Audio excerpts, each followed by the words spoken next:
Hi there guys, welcome back. This is Deepak Kumar, co-founder of Trade Achievers. So இந்த வீடியோவில் எதை பற்றி பார்க்க போகிறோம்னு பார்த்தீங்கன்னா, நம்மளுக்கு தெரியும் செபி வந்து புது ரூல்ஸ்லாம் கொண்டு வந்திருந்தாங்க. என்னென்னா எக்ஸ்பைரிஸோட டேட்ஸை மாற்றணும். அதே மாதிரி பார்த்தீங்கன்னா ஒரு எக்ஸ்சேஞ்சுக்கு வந்து வீக்லி எக்ஸ்பைரி ஒன்று தான் இருக்கணும். நிஃப்டி, பேங்க் நிஃப்டி அந்த மாதிரி 2 இருக்க முடியாது. அந்த மாதிரி நிறைய ரூல்ஸ் கொண்டு வந்திருந்தாங்க. நாளைக்கு பார்த்தீங்கன்னா நிஃப்டி எக்ஸ்பைரியும் கிடையாது. அதுக்கான டேட் மாற்றிட்டாங்க. எல்லாருக்கும் காசு தெரிஞ்சிருக்கும். இல்லை டியூஸ்டே மாற்றிட்டாங்க. அதனால் இந்த சேஞ்சினால் என்ன நடக்கும் மார்க்கெட்டில், அது மட்டும் இல்லாமல் கேஸ் நீங்கள் வந்து ஆப்ஷன் பையராக இருக்கீங்கன்னா நீங்கள் எப்போ வாங்கலாம், எந்த டேட்டில் வாங்கலாம், எந்த டேயில் வாங்கலாம் அப்படின்றதும், ஆப்ஷன் செல்லராக இருந்தீங்கன்னா உங்களுக்கு எந்த டே நல்லாயிருக்கும், இந்த ஸ்ட்ராட்டஜி யூஸ் பண்ணலாம் அப்படின்றது தான் இந்த வீடியோ டீட்டெயிலாக பார்க்க போகிறோம். ஃபஸ்ட்டு என்னென்ன நடந்திருக்கு அப்படின்னு பார்க்கும்போது தெரியும். முன்னாடி வந்து நிஃப்டி எல்லாமே தேர்ஸ்டே இருந்துச்சு. நிஃப்டி, பேங்க் நிஃப்டி எல்லாமே தேர்ஸ்டே இருந்துச்சு. இப்போ வந்து என்எஸ்சி என்ன பண்ணியிருக்காங்க, டியூஸ்டே மாற்றிருக்காங்க.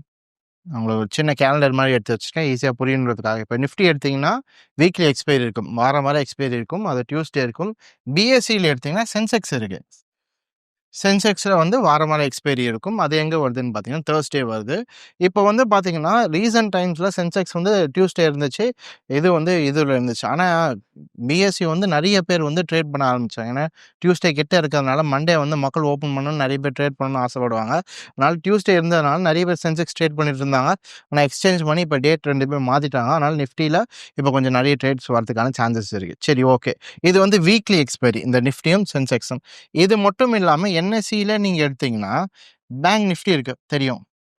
ஃபின் நிஃப்டி இருக்குது. இந்த மாதிரி மிட் கேப் இருக்குது, ஸ்மால் கேப் இருக்குது, இந்த மாதிரி இருக்குது. இது எல்லாமே பார்த்தீங்கன்னா மந்த்லி எக்ஸ்பைரி தான். வெறும் நிஃப்டி மட்டும்தான் வீக்லி எக்ஸ்பைரி. மீதி எல்லாமே பேங்க் நிஃப்டி எடுத்திங்கனாலும் சரி, ஃபின் நிஃப்டி எடுத்திங்கனாலும் சரி, எல்லாமே மந்த்லி எக்ஸ்பைரி எப்போ நடக்கும்னு பார்த்தீங்கன்னா டியூஸ்டே தான் நடக்கும். அதில் எந்த மாற்றமும் கிடையாது. அதே மாதிரி பிஎஸ்சியில் மற்ற எக்ஸ்பைரி இருக்கிறது எல்லாமே எங்கே நடக்கும்னு பார்த்தீங்கன்னா தேர்ஸ்டே, எவ்ரி மந்த் கடைசி தேர்ஸ்டே நடக்கும். இது வந்து எவ்ரி மந்த் கடைசி டியூஸ்டே நடக்கும். சரி, ஓகே. இப்போதைக்கு இது புரிஞ்சிருச்சு. இப்போ நீங்கள் என்ன பண்ணலாம் அப்படின்னு கேட்டிங்கன்னா, இப்போ செல்லராக இருக்கீங்க, ஃபஸ்ட்டு செல்லர்லேருந்து ஆரம்பிக்கலாம். செல்லராக இருக்கீங்கன்னா இப்போ நம்மளுக்கு எக்ஸ்பைரின்னு பார்க்கும்போது டியூஸ்டே இருக்குது. அதனால் டியூஸ்டே முடிச்சுட்டு வெனஸ்டே வந்து புது பொசிஷன் உங்களுக்கு ஓப்பன் ஆகும்.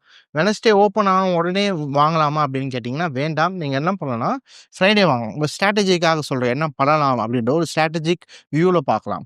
நார்மலாக ட்ரெண்டு பார்த்து ட்ரேட் பண்ணுறது வேறு. இப்போ நம்ம முன்னாடி சொன்ன மாதிரி ஸ்ட்ராட்டஜிக் வியூ. இப்போ நீங்கள் என்ன பண்ணலாம், இந்த இடத்துல வந்து ஒரு செல்லராக இருந்தீங்கன்னா ஃப்ரைடே போகலாம். சரி, ஏன் செல்லர் வந்து ஃப்ரைடே போகலாம் அப்படின்னு கேட்டிங்கன்னா, அடுத்த 2 நாள் leave. Saturday leave, Sunday leave. அதுக்கப்புறமா மார்க்கெட் எப்போ ஓப்பன் ஆகுது, மண்டே ஓப்பன் ஆகுது. மண்டே ஓப்பன் ஆகி அடுத்த நாள் டியூஸ்டேவே உங்களுக்கு எக்ஸ்பைரி இருக்கும். அப்போது மண்டே ஓப்பன் ஆகும்போது டீட்டா வேல்யூனால உங்களுக்கு ப்ரீமியம் எல்லாமே என்ன இருக்குன்னா கம்மியாக இருக்கும்.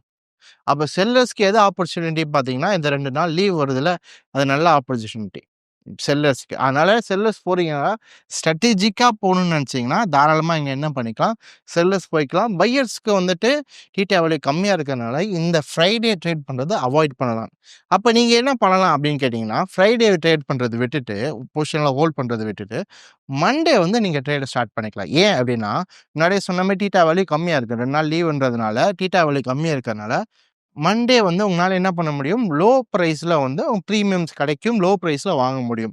அடுத்த நாள் எக்ஸ்பைரி இருக்குன்றதுனால கொஞ்சம் நல்ல மூவ்மெண்ட் இருந்தால் நீங்கள் என்ன பண்ணலாம், டக்குன்னு உங்களுக்கான க்ரோத் வந்துச்சுன்னா க்ளோஸ் பண்ணிட்டு வரதுக்கான சான்சஸும் இருக்குது. அதனால் பையர்ஸாக இருக்கீங்கன்னா பொசிஷனலாக ஹோல்ட் பண்ண போகிறீங்க, ஒரு 2 நாள் ஹோல்ட் பண்ண போகிறீங்கன்னா can go for Monday. Friday போக வேணாம், மண்டே பை பண்ணிவிட்டு அதுக்கான இது என்னென்னா அடுத்த நாளே வந்து ப்ரீமியம் இன்னும் கம்மியாகிறதுக்கான சான்சஸ் இருக்குது. அதனால் பை பண்ணிவிட்டு உங்களுக்கு ட்ரெண்டுக்கு ஏற்ற மாதிரி இருந்துச்சுன்னா நீங்கள் தாராளமாக என்ன பண்ணிக்கலாம், க்ளோஸ் பண்ணிட்டு வந்துடலாம்.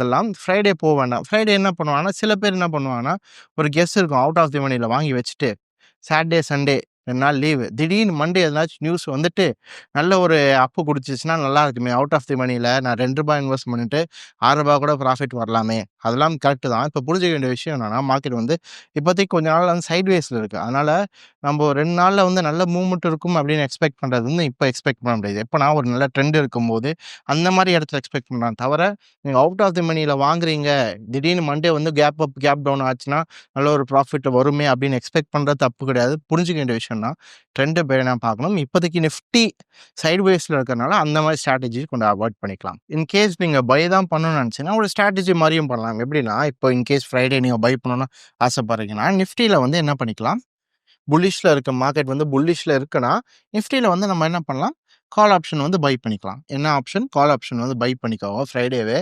இது மட்டும் இல்லாமல் சென்செக்ஸில் என்ன பண்ணிக்கோங்கன்னா கால் ஆப்ஷன் வந்து செல் பண்ணிக்கோங்க. ரைட்டிங் பண்ணிக்கோங்க.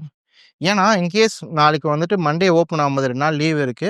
அதுக்கப்புறமா மண்டே ஓப்பன் ஆகும்போது உங்களுக்கு கால் ஆப்ஷன் வந்துட்டு என்ன ஆகும்னா, டிகே ஆகும் அப்டின்ற ஒரு பயம் இருந்துச்சுன்னா, இதுல வர லாஸ நீங்க என்ன பண்ணிக்கலாம், சென்செக்ஸ்ல என்ன பண்ணிக்கலாம், ரெக்கவர் பண்ணிக்கலாம். இது பேர் என்ன சொல்லுவாங்கன்னா, கேலண்டர் ஸ்ப்ரெட்ன்னு சொல்லுவாங்க. அதனால இதுல வர லாஸ வந்து 2மே உங்களுக்கு என்னன்னா புல்லிஷ் தான் தெரியுது.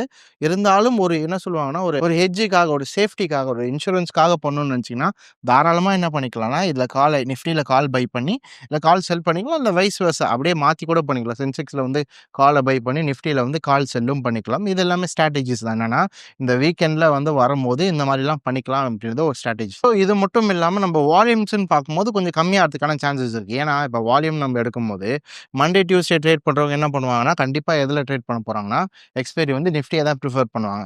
ஆனா, முக்காவாசி ட்ரெண்ட் நம்ம பார்க்கும்போது, ட்ரெண்ட் கன்டின்யூ ஆகுதுன்னு பார்த்தீங்கன்னா, வாரத்தோட மிட் வீக்ல இருந்து தான் ஸ்டார்ட் ஆகும். ஏன்னா, 2 நாள் வந்து ஸ்டார்ட்டிங்ல கொஞ்சம் முன்ன பின்ன தான் இருக்கும். அது மிட் வீக்ல இருந்து தான் ஒரு ட்ரெண்ட்ன்றது செட் ஆகும். அப்புறமா கன்டின்யூ ஆகும். அப்போ அந்த மாரி இடத்துலருந்து பார்க்கும்போது, குளோபலா பார்க்கும்போது, தர்ஸ்டே தான் ஒரு நல்ல ட்ரேடிங்க்கான இதுவா இருக்கும். அப்போ பார்க்கும்போது இது 2த்துக்கும் பிரியதுக்கான சான்சஸ் இருக்கு. என்னன்னா, நிஃப்டியும் பிரியலாம், சென்செக்ஸும் பிரியலாம். ஸோ முன்ன பின்ன இருந்தாலும் நம்ம லாங் டெர்ம்ல பார்க்கும்போது, கண்டிப்பா வந்து மார்க்கெட் வந்து ஸ்டேபிள் ஆயிடும். நிஃப்டிக்கும் சரி, சென்செக்ஸ்க்கும் சரி ஸ்டேபிள் ஆயிடும். கொஞ்ச நாளைக்கு பார்க்கும்போது கொஞ்சம் முன்ன பின்ன தான் இருக்கு. இதுல கொஞ்சம் அதிகமாவும், இதுல கொஞ்சம் கம்மியாவும் ஆகுறதுக்கான சான்சஸ் அதிகமா இருக்கு. அதனால நீங்க ஓவராலா பாருங்க. முன்னாடியே சொன்ன மாரி இந்த ஸ்ட்ராட்டஜிக்கா போறதா இருந்தா, இந்த மாரி விஷயங்கள்லாம் போய்க்கலாம். ஏன்னா, நெறைய பேருக்கு வந்து நிஃப்டி வந்துட்டு என்னன்னா, எங்க பை பண்ணணும், எங்க செல் பண்ணணும் அப்படின்றது ஒரு விஷயம்.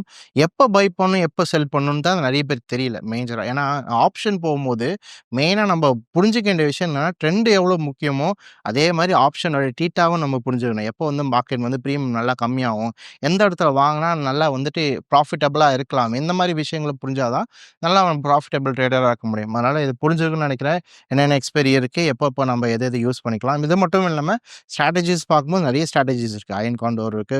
மத்த மாரி இந்த ஸ்ட்ராட்டஜிலாம் நார்மலா யூஸ் பண்ணிக்கலாம்.